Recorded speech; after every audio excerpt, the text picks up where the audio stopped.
how to delete inventory adjustment in QuickBooks.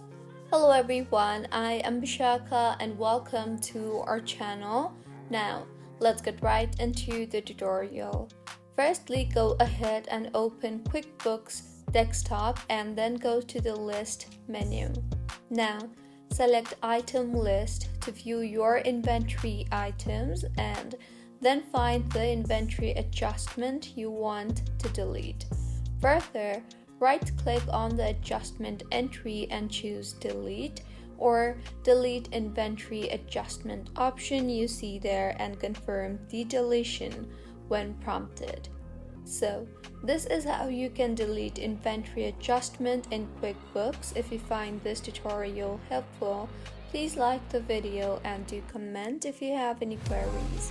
Also, do subscribe to our channel for more helpful tutorials like this.